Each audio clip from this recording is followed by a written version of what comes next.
जब हुकूमत ने 28 जनवरी की तारीख दे दी थी तो आप उस इजलास में बैठते, वहां आप इनकार करके उठते कि जी हमारा आपने जवाब नहीं दिया। हुकूमत कह रही है कि हमने आपके मुतालबात का तहरीरी तौर पे जवाब देना है, आप उससे पहले भाग रहे हैं। आप जाते तो सही। देखते हैं हुकूमत ने क्या होमवर्क किया है। अस्सलाम वालेकुम नाजरीन, मैं हूं अहमद मंसूर। आज 23 जनवरी और अमेरिका में कांग्रेस की हेयरिंग हुई, समाअत हुई, ब्रीफिंग कह लें, और पाकिस्तान से मुतल्लक थी। टॉपिक पाकिस्तान में इंसानी हकूक की खिलाफ वर्जियों के हवाले से। और 22 जनवरी को यानी कि गुज़श्ता रोज़ ये समाअत हुई है और ये उन्हीं कोशिशों का हिस्सा है जो तहरीक इंसाफ का एक पूरा टोला जो बाहर मौजूद है, जिसको मोईद पीरज़ादा लीड कर रहा है और वजाहत एस खान और बाकी सारे जो अनासर वहाँ मौजूद हैं, तो उनकी तरफ से ही वहाँ वावेला मचाया गया और ये साबित करने की कोशिश की गई कि पाकिस्तान में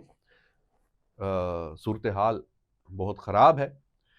जो इतराज़ात सामने आए हैं, जो जिसमें किया गया, उसमें अब एक इंसानी हकूक़ की खिलाफ वर्जियों का दावा अच्छा पूरी दुनिया में होता है, पाकिस्तान में ये चल भी रहा है और पाकिस्तान की रियासत इस हवाले से इकदामात भी कर रही है। और अगर आप दर्जा बंदी करें तो पाकिस्तान इस हवाले से हकीकत में बाकी बहुत सारे ममालिक से बहुत बेहतर है। जिस अमेरिका में ये ब्रीफिंग हो रही है उससे भी बहुत बेहतर है, जो उसके मामलात हैं पूरी दुनिया में, कत्ल गारत में और बाकी। दूसरा इतराज मिलिट्री और सिविल क़यादत के ताल्लुकात। तो ये इतराज है या इसको सराहा जाना चाहिए? पाकिस्तान में तो ये इतराज हमेशा से रहा कि यहां एस्टैब्लिशमेंट, फौज, अस्करी क़यादत और जो सिविल हुकूमत होती है उनके दरमियान ताल्लुकात हमेशा मसला रहते हैं और उसकी वजह से पाकिस्तान आगे बढ़ने में उसकी रुकावट होती है, चैलेंजेस से निपटने में मसाइल आते हैं।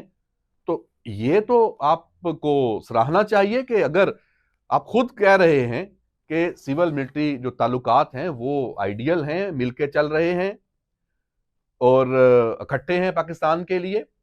हाँ, उसको आप ये रंग दें कि सिर्फ वो इमरान खान के खिलाफ इकट्ठे हैं, तो ये आपकी अपनी एक बोगस कह लें। फैक्ट तो ये नहीं है। और इस फोरम पे आप इससे क्या आपको मिलेगा और क्या नतीजा आप निकालना चाहते हैं? पाकिस्तान के अंदरूनी मामलात में मुदाखलत के लिए आप वहां पे बैठे हैं। आप अमेरिका को कह रहे हैं कि जनाब आप अपनी अमरीकियों के लिए छोड़ें काम करना, पहले पाकिस्तान की फिक्र करें। वाह, क्या आपका एक पुराना बयानिया था और अब आप अमली तौर पे किधर पहुंचे हुए। इसका मतलब तो यह है कि आपकी तो दाल ही काली है। 26 नवंबर के जो मुजाहरे हैं नाकाम दावे हैं, यहां इस पे तो मुज़ाकरात हो रहे हैं हुकूमत के साथ आपके। तो इस मामले में और आपने जितने, क्या आपने उस कमेटी में ये बताया कि हमने कहा था कि 26 नवंबर को 500 लोगों का कत्ल हुआ है, तो क्या आपने उनकी फहरिस्त वहां दी? आपने क्या उनको बताया कि बाद में हमने अपने फिगर्स अदादोशुमार खुद ही कम करते करते उनको 34 पे ले आए? क्या आपने ये फैक्ट्स बताए कि जो आइडेंटिफाई हुए हैं लोग, उनमें से सिर्फ 7 के नाम अभी तक सामने आए हैं और वो 7 जो हैं वो पुलिस की कस्टडी में थे, उनमें से 4 जो हैं वो रिहा हो चुके हैं। तो ये फैक्ट्स, ये अदादोशुमार, क्या तस्वीर का दूसरा रुख क्या हुकूमत से पूछा गया? क्या उस ब्रीफिंग में पाकिस्तान की रियासत से कोई नुमाइंदगी थी? तो इसका मतलब यह है कि टारगेटेड कार्रवाई हुई, जिसमें अमेरिकी कांग्रेस की जो ये हेयरिंग है या ये जो उसको कह लें ब्रीफिंग है, इसमें लॉबिंग और लॉबिस्ट, ये उनका किरदार।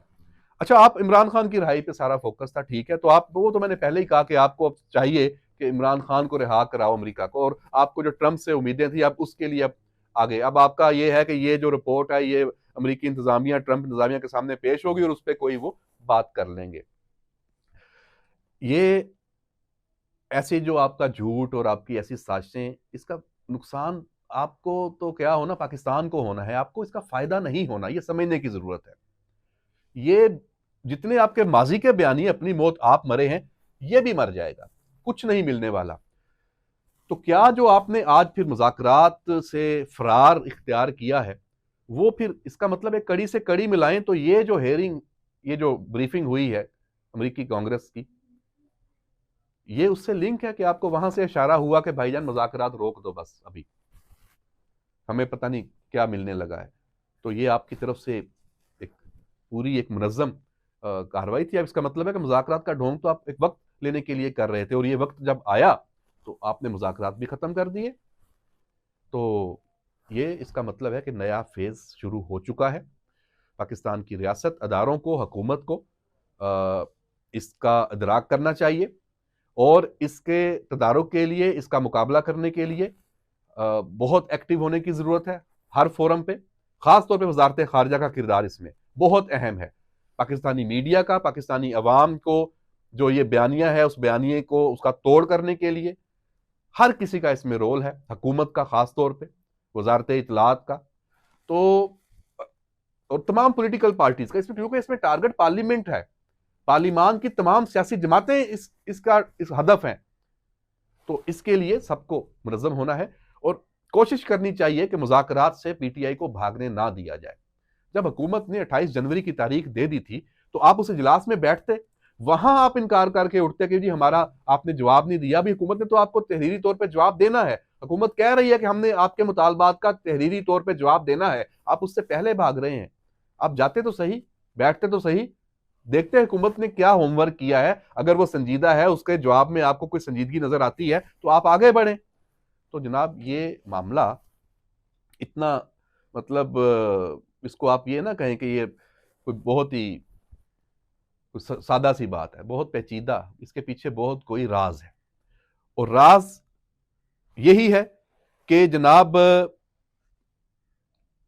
पाकिस्तान के लिए आपने कुछ नया फिर सोचा है, कोई नया फसाद सोचा है, कुछ नई पाकिस्तान को निशाना बनाने की हिकमत अमली सोची है, तो माज़रत के साथ ये भी कामयाब नहीं होगी। आपको सियासत पे वापस आना होगा। आपको अडियाला से, कानून के रास्ते से निकलना होगा। ट्रंप की कॉल से आप नहीं बाहर आ सकते। यहां किसी डील से आप बाहर कैसे आ सकते हैं? और अगर आप ये रास्ता अपनाते हैं, तो पाकिस्तान के अवाम को समझना चाहिए कि असल में आप रॉन्ग नंबर हैं। तो जनाब आज के व्लॉग में यही एक नई सूरत हाल डेवलप हो रही है। सुप्रीम कोर्ट से भी खबरें कुछ अच्छी नहीं आ रही, और मलिक रियाज दुबई में जिस तरीके से वो ब्लैकमेलिंग उसने शुरू की है, तो ये सब ताने बाने लगता है ये कोई एक ही नया नेक्सिस है, नया गठजोड़ है। नया नहीं है, पुराना है, लेकिन इसकी तरतीब नए सिरे से बनी है।